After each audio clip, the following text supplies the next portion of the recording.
আসসালামু আলাইকুম। আবারও গণিতের নতুন একটি ক্লাসে তোমাদের স্বাগতম। গত ক্লাসে আমরা বীজগণিতের একদম প্রথম দিকের কিছু বিষয় নিয়ে আলোচনা করছিলাম। আজকে মূলত তার পরের কিছু অংশ নিয়ে আমরা আলোচনা করব। তাহলে আজকেও আমাদের গণিতের কোন বিষয় নিয়ে আলোচনা করব? বীজগণিত। বীজগণিত। এখন গত ক্লাসে আমরা কি বলছিলাম যে বীজগণিত কি, বীজগণিতীয় রাশি কি, চলক কি, ধ্রুবক কি, তারপর হচ্ছে সূচক, সহগ, এই বিষয়গুলো নিয়ে আমরা একটু কথা বলছিলাম। এখন এগুলো জানার পর আমাদের আর কাজ কি?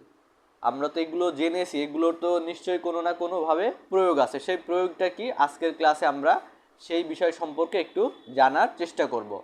তো চলো শুরু করা যাক। এখন আমরা যদি বলি পাটিগণিতের ক্ষেত্রে আমরা যখন গাণিতিক সমস্যা সমাধান করতাম তখন কি করতাম? এর মধ্যে ছিল যোগ, এর মধ্যে ছিল বিয়োগ, এর মধ্যে ছিল গুণ, এর মধ্যে ছিল কি ভাগ।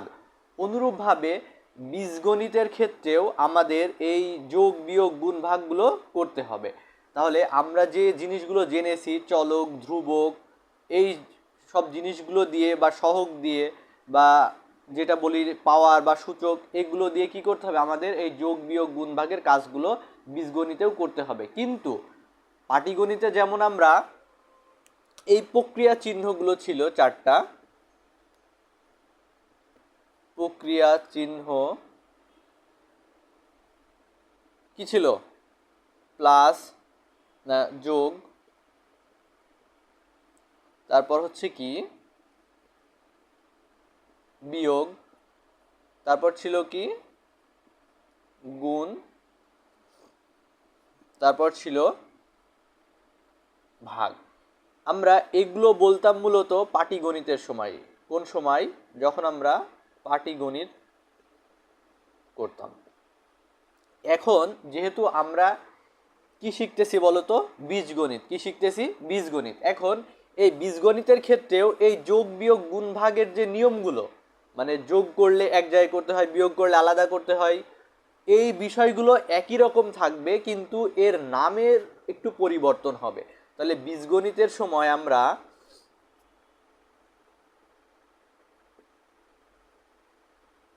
বীজগণিতের সময় এই যোগ, এটার বদলে আমরা কি বলবো বলতো? প্লাস। আর বিয়োগের জায়গায় আমরা কি বলবো? মাইনাস। আর গুণের ক্ষেত্রে আমরা বীজগণিতের সময় ডিরেক্ট এইটা ব্যবহার করব, আর এটার নাম বলবো হচ্ছে কি ইনটু। ইনটু আবার আরেকটা জিনিস ব্যবহার করা যায় গুণের ক্ষেত্রে, সেটাকে বলা হয় ডট। ডট। আর ভাগের যেটাকে, এটাকে বলা হয় ডিভিশন। ডিভিশন বা কেউ এটাকে বায়ো বলে।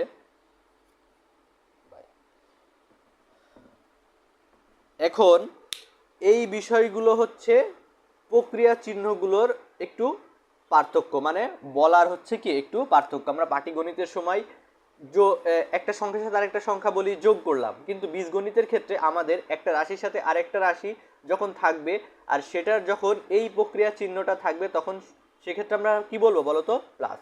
যখন এই চিহ্নটা থাকবে তখন কি বলবো? মাইনাস। যখন এই চিহ্নটা থাকবে তখন কি বলবো? ইনটু। আর যদি ফোঁটা দেওয়া থাকে এটাকে কি বলবো? ডট। আর ভাগেরটাকে কি বলবো? ডিভিশন বা বাই, যে কোনো একটা বলবো। তাহলে এগুলো ছিল প্রক্রিয়া চিহ্নর আসলে বীজগণিতের ক্ষেত্রে একটু ভিন্ন রকমের নাম। এখন এইগুলো আসলে আমাদের বীজগণিতের ক্ষেত্রে কিভাবে ব্যবহার হবে সেটা সম্পর্কে চল একটু জেনে নেই। বীজগণিতের ক্ষেত্রে বীজগণিত কি দিয়ে তৈরি হয়? চলক দিয়ে তৈরি হয়। গতদিন আমরা দেখছিলাম চলক ও সংখ্যা এবং আরও অনেক প্রক্রিয়া চিহ্ন ছিল, সেগুলোর সমন্বয়ে মূলত কি তৈরি হয়? বীজগণিত তৈরি হয় বা বীজগণিতীয় রাশি তৈরি হয়। এখন আমি যদি মনে করি দুটি চলক এক্স ও ওয়াই। এখন এটাকে যদি আমি বলি যে এক্স ও ওয়াইকে প্লাস আকারে লেখো, এক্স ও ওয়াইকে কি আকারে লেখো, প্লাস আকারে, তাহলে তখন এটার অ্যান্সার কি হবে, এক্স প্লাস ওয়াই। আবার যদি বলি এই দুইটি চলককে মাইনাস আকারে লেখো, তখন অ্যান্সার কি হবে, এক্স মাইনাস ওয়াই। আবার এটাকে যদি বলি গুণ আকারে লেখো, বীজগণিতের ক্ষেত্রে গুণ আকারে লেখো, তাহলে তখন এটাকে কি বলবো, এক্স ইন্টু ওয়াই, বা কি বললাম ওই যে একটু আগে দেখালাম, এক্স ডট ওয়াই।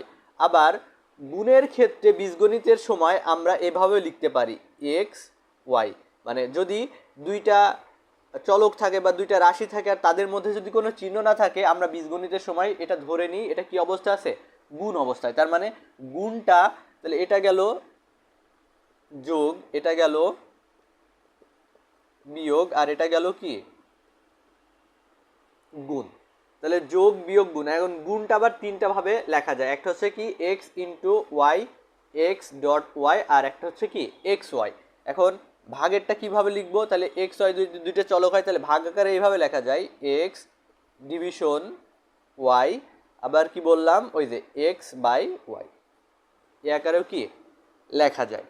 তাহলে এই বিষয়গুলো আমরা জানলাম কিসের জন্য, কারণ বীজগণিতের ক্ষেত্রে আমাদের কি করা লাগবে, যোগ করা লাগবে, বিয়োগ করা লাগবে, গুণ করা লাগবে, আবার ভাগ করা লাগবে। এখন আমরা যেহেতু বাংলাদেশের মানুষ, আমরা হচ্ছে কি আমরা বাংলাটাই বেশি পছন্দ করি বা বলতে স্বাচ্ছন্দ্য বোধ করি।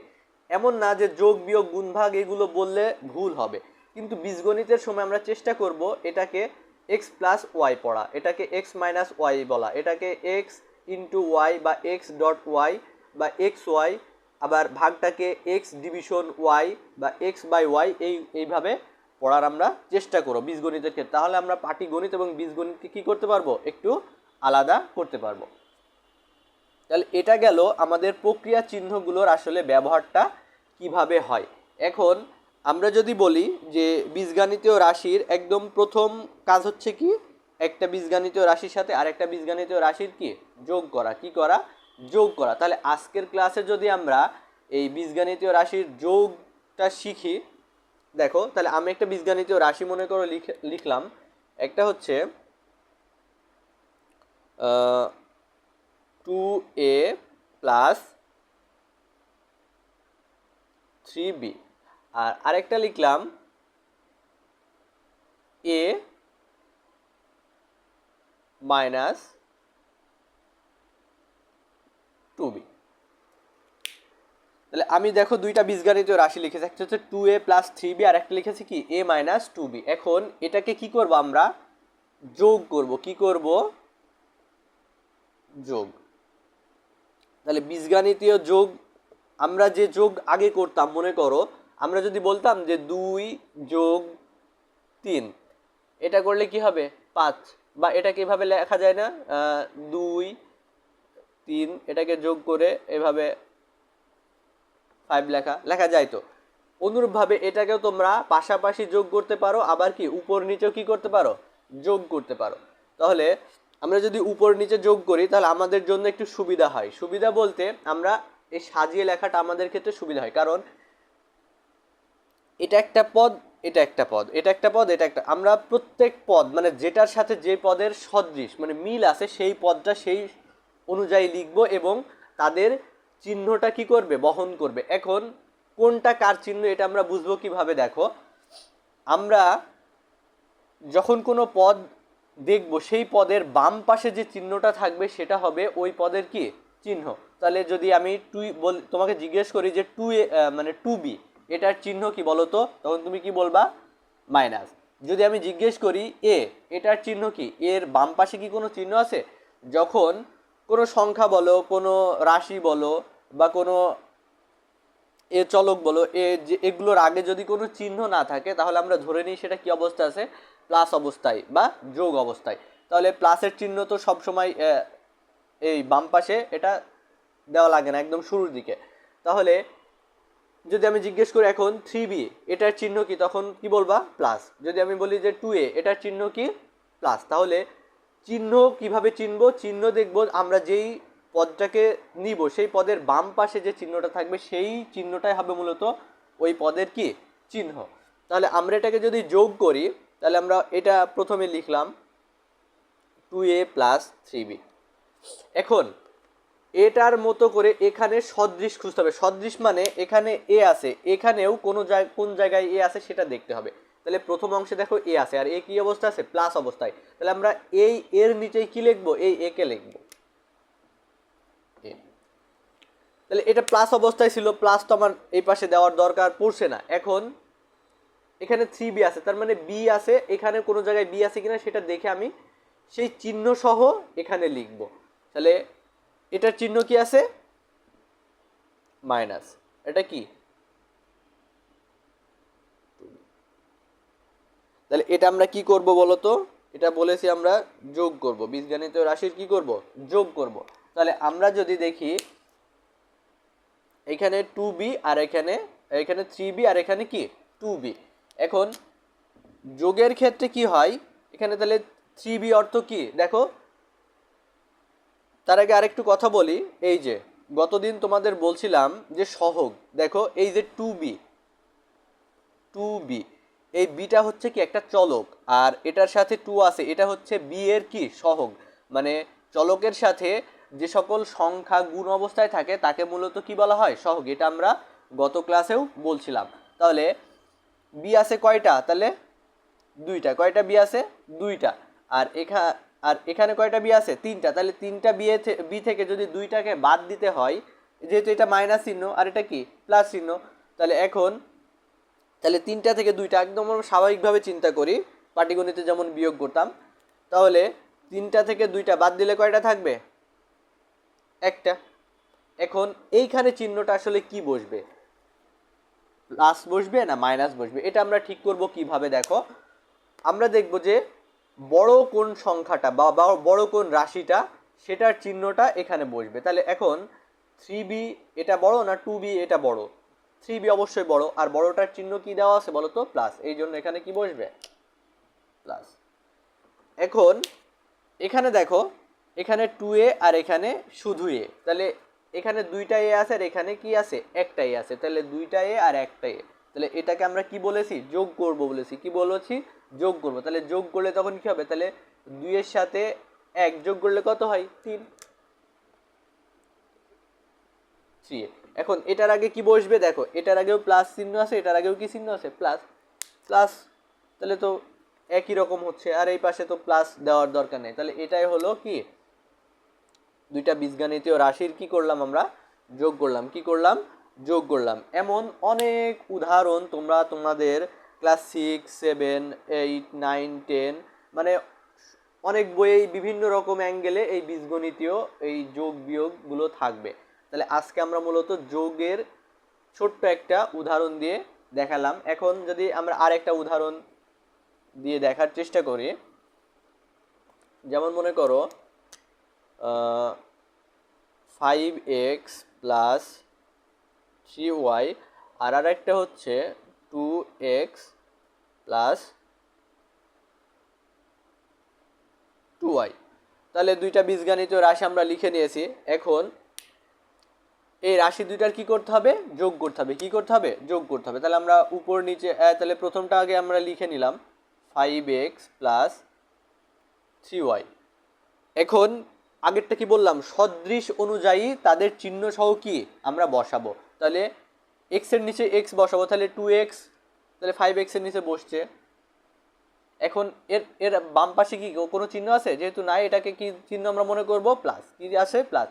তাই প্লাস তো বসানোর দরকার হচ্ছে না। তারপরে এখানে আছে 3y, তাহলে এটার সদৃশ এখানে কি আছে বলো তো? 2y। তাহলে 2y এর চিহ্ন সহ বসাবো। তাহলে 2y এর চিহ্ন কি? প্লাস। তাহলে প্লাস 2y। তাহলে এখন এই দুইটা কি করব? যোগ করব, যেহেতু এটা আমরা কি করছি বলো তো? যোগ। তাহলে এখন 3টা y আর 2টা y, তাহলে 3 আর 2 যোগ করলে কত হয়? 5y। এখন দেখো, তাহলে এই দুই জায়গাতে কি আছে? প্লাস। দুই জায়গাতে কি আছে? প্লাস। বড়টার চিহ্ন কি? প্লাস। এখানে প্লাসই হয়ে যাবে। তারপর হচ্ছে কি 5x আর 2x দুইটাই কি অবস্থা আছে? প্লাস অবস্থায়। তাহলে দুইটা আমরা এক জায়গায় করছি, যেহেতু আমরা কি করছি? যোগ করছি। তাহলে 5 আর 2 বা 5 আর হচ্ছে কি 2 যোগ করলে কত হবে 7 এক্স। এই যে তাহলে এখন রাশির সংখ্যা বেশি হতে পারে, আমি 2টা নিয়ে করলাম, 3টা থাকতে পারে, 4টা থাকতে পারে, কোনো সমস্যা নাই।